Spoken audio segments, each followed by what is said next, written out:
Welcome to cooking it simple. ഞാൻ ജെസി.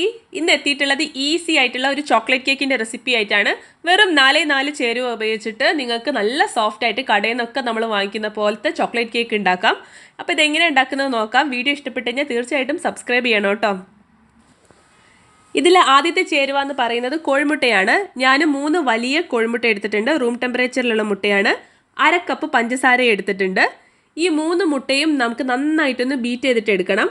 ഈ beat ചെയ്യുന്നതിൻ്റെ ഇടയിൽ കൂടെ നമുക്ക് ഈ പഞ്ചസാര കുറച്ചായിട്ട് ഇട്ടിട്ട് വേണം ബീറ്റ് ചെയ്യാനായിട്ട്. പഞ്ചസാര ആദ്യം തന്നെ മുഴുവനായിട്ട് ഇട്ട് കഴിഞ്ഞാൽ ഈ എഗ്ഗ് ബീറ്റ് ചെയ്യുന്ന സമയത്ത് അത് നല്ല സ്റ്റിഫ് പീക്സ് ആയിട്ട് കിട്ടൂല. മുട്ടൻ്റെ കളർ മാറിയിട്ട് അത് ഒരു ക്രീമിഷ് വൈറ്റ് കളർ ആവുന്ന വരെ നമുക്ക് ബീറ്റ് ചെയ്തിട്ട് എടുക്കണം. ഈ ഒരു കേക്കിൽ നമ്മൾ ബേക്കിംഗ് പൗഡറോ ബേക്കിംഗ് സോഡയോ ഓയിലോ പാലോ ഒന്നും ഉപയോഗിക്കുന്നില്ല. ഓവണും ഇല്ലാതാണ് ഈ ഒരു കേക്ക് ചെയ്യുന്നത്. അപ്പോൾ അതാ കണ്ടല്ലോ, ഈ ഒരു പാകം ആവുന്നത് വരെ നിങ്ങൾ മുട്ട ബീറ്റ് ചെയ്തിട്ട് എടുക്കുക. ഞാൻ ആ 1/2 കപ്പ് പഞ്ചസാര മുഴുവനായിട്ട് ഇതിൽ ചേർത്തിട്ടുണ്ട്. അതിനുശേഷം ഞാൻ 1/4 കപ്പ് കൊക്കോ പൗഡർ ഒരു അരിപ്പയിലൂടെ അരിച്ചിട്ട് ഇതിലേക്ക് ചേർക്കുന്നുണ്ട്. ഞാനിപ്പോൾ ഉപയോഗിച്ചിട്ടുള്ളത് കാഡ്ബറീസിൻ്റെ കൊക്കോ പൗഡറാണ്. കൊക്കോ പൗഡറിൽ എന്തെങ്കിലും ഇതുപോലെ കട്ടയൊക്കെ ഉണ്ടെങ്കിൽ ഒന്ന് സ്പൂൺ ഉപയോഗിച്ചിട്ട് ഉടച്ചു കൊടുക്കുക. ഇനി ഈ ഒരു മിക്സ്ചറിലേക്ക് നമുക്ക് ഈ കൊക്കോ പൗഡർ ഒന്ന് മിക്സ് ആക്കി കൊടുക്കണം. മിക്സ് ചെയ്യുന്ന സമയത്ത് ഒരു സ്പാച്ചിൽ ഉപയോഗിച്ചിട്ടോ ഒരു സ്പൂൺ ഉപയോഗിച്ചിട്ടോ ഇതുപോലെ ഒന്ന് ഫോൾഡ് ചെയ്യുന്ന മെത്തേഡിൽ വേണം മിക്സ് ചെയ്യാനായിട്ട്. സ്ലോലി മിക്സ് ചെയ്യുക. ഇനി നമുക്കിതിലേക്ക് വേണ്ടത് മൈദയാണ്. ഞാൻ 1/2 കപ്പ് മൈദ എടുത്തിട്ടുണ്ട്. ആ മൈദയും നമുക്ക് അരിപ്പയിലൂടെ അരിച്ചിട്ട് വേണം ചേർക്കാനായിട്ട്. ആദ്യം പകുതി മൈദ ഇതുപോലെ ഈ ഒരു മിക്സ്ചറിലേക്ക് നേരത്തെ നമ്മൾ ചെയ്ത പോലെ തന്നെ ഫോൾഡ് ചെയ്തിട്ട് മിക്സ് ചെയ്യുക. മെല്ലെ വേണം മിക്സ് ചെയ്യാനായിട്ട്. സ്പീഡിൽ മിക്സ് ചെയ്ത് കഴിഞ്ഞാൽ നേരത്തെ നമ്മൾ മുട്ട പതിപ്പിച്ചതിൻ്റെ കാര്യം ഇല്ലാണ്ടായി പോവും. ആ ഒരു എയറൊക്കെ ഇതിന്ന് പോയി പോവും. ഞാൻ ബാക്കിയുള്ള മൈദ കൂടെ ഇതിലേക്ക് ചേർത്തിട്ടുണ്ട്. ഇതും ഇതേപോലെ മെല്ലെ നിങ്ങൾ ഫോൾഡ് ചെയ്തിട്ട് എടുക്കുക. നന്നായിട്ട് മിക്സ് ചെയ്തിട്ട് എടുക്കുക. അപ്പോൾ നമ്മുടെ കേക്കിൻ്റെ മിക്സറിൽ 4 ചേരുവയായി. പിന്നെ ഞാൻ ഓപ്ഷണലായിട്ട് ഒരു ചേരുവ കൂടെ പറഞ്ഞുതരാം. ഈ ഒരു കേക്കിന് നല്ലൊരു കളറും പിന്നെ ടേസ്റ്റും നല്ല റിച്ച് ആവാൻ വേണ്ടിയിട്ട് ഞാൻ 1 ടീസ്പൂണ് ഇൻസ്റ്റൻറ്റ് കോഫി പൗഡർ കുറച്ച് വെള്ളത്തിലൊന്ന് മിക്സ് ചെയ്തിട്ട് ഇതിലേക്ക് ചേർത്തിട്ട് നേരത്തെ നമ്മൾ ചെയ്ത പോലെ തന്നെ മിക്സ് ചെയ്തിട്ട് എടുക്കുന്നുണ്ട്.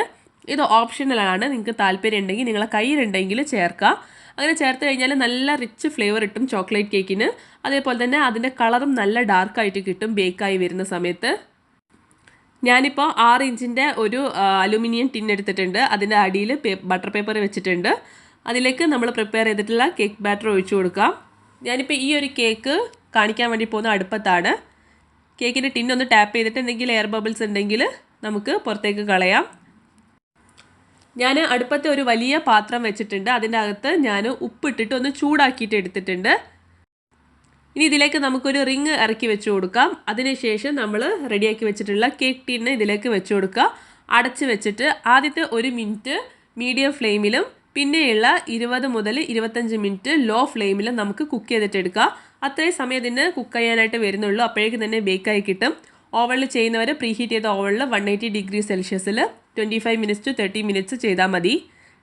ഇപ്പോൾ ഇതാ 25 മിനിറ്റ് ആയിട്ടുണ്ട്. ഞാനൊരു ടൂത്ത് പിക്ക് എടുത്ത് കുത്തി നോക്കി. അപ്പോൾ ഇതാ ക്ലീൻ ആയിട്ട് ബേക്കായിട്ട് വന്നിട്ടുണ്ട്. ഇനി നമുക്കിത് പുറത്തേക്ക് എടുത്ത് വയ്ക്കാം. ഇതിൻ്റെ ചൂട് തടഞ്ഞതിന് ശേഷം നമുക്ക് കേക്ക് കട്ട് ചെയ്യാം.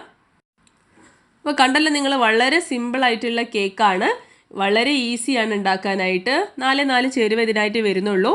കേക്ക് നന്നായിട്ട് ചൂട് തടഞ്ഞതിന് ശേഷം മാത്രം ടിന്നിൽ നിന്ന് പുറത്തേക്ക് എടുക്കുക. ഒരു കത്തിയോ സ്പാച്ചിലോ ഇതുപോലെ ഒന്ന് ഓടിച്ചു കൊടുക്കുക. അതിനുശേഷം കേക്ക് പുറത്തേക്ക് എടുക്കുക. എന്നിട്ട് ആ ബട്ടർ പേപ്പർ എടുത്ത് കളയുക.